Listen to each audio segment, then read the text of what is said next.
Last week, we heard the news that the bodies of 6 Israeli hostages were recovered in Gaza. We condemn their murder by Hamas. My Prime Minister has conveyed his thoughts and prayers for the families and the Israeli people. The UK supported Israel's request for this briefing to shine a spotlight on the abhorrent crimes of Hamas and their impact on innocent civilians. It is also entirely right, as Algeria proposed, to focus on recent grave developments in the West Bank and Gaza. President, of the 253 hostages taken in the horrific 7th of October terrorist attacks, 101 hostages remain captive in Gaza and subject to unimaginable horror. We once again condemn Hamas terrorist attacks in the strongest terms. We reiterate our demand for Hamas to release the hostages immediately. There can be no doubt that Hamas pays not the slightest heed to international humanitarian law. We urge all parties to agree a ceasefire deal which would bring an end to the ordeal of these hostages. Israel continues to face threats, not only from Hamas, but also from Iran and its range of hostile proxies who openly call for Israel's annihilation. Iran should be in no doubt of our commitment to challenge their malign and destabilizing activity and our commitment to Israel's security. President, the suffering of Palestinians also worsens each day. Over 40,000 Palestinians have been killed, many of whom are women and children. The most basic needs of children and thousands of orphaned children are unmet. A ceasefire deal offers an opportunity to end their suffering.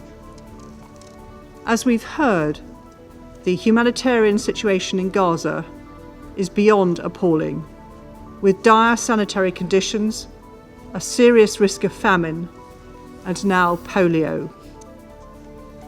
We welcome the polio vaccination campaign and urge Israel to continue to cooperate with the WHO and health agencies to ensure that the full 90% of children who need to be are vaccinated.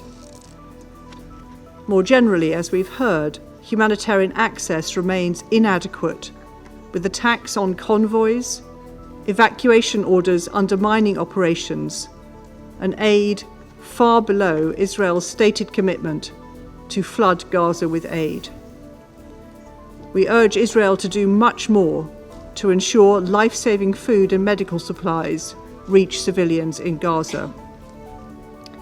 As my Foreign Secretary said this week, we're also deeply concerned by credible claims of mistreatment of Palestinian detainees, which the International Committee of the Red Cross cannot investigate after being denied access by Israel. President, concerns on the treatment of detainees and humanitarian access were part of my government's review into Israel's international humanitarian law compliance. As a result, my Foreign Secretary took the decision to suspend certain UK arms export licences to Israel earlier this week. This decision in no way undermines our unwavering commitment to Israel's security.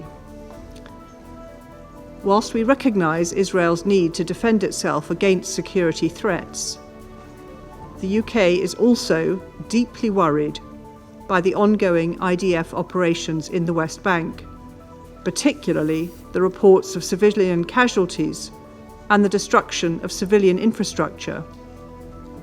Israel must also tackle the accelerating settler violence and end its illegal expansion of settlements undermine prospects for the realisation of the two-state solution. President, let me conclude by thanking the US, Qatar and Egypt for their efforts in the ongoing negotiations. The parties have had time to study the deal on the table. The parties must now bridge their differences and end the suffering by agreeing to a deal and immediate ceasefire and rediscover the path to a two-state solution. I thank you.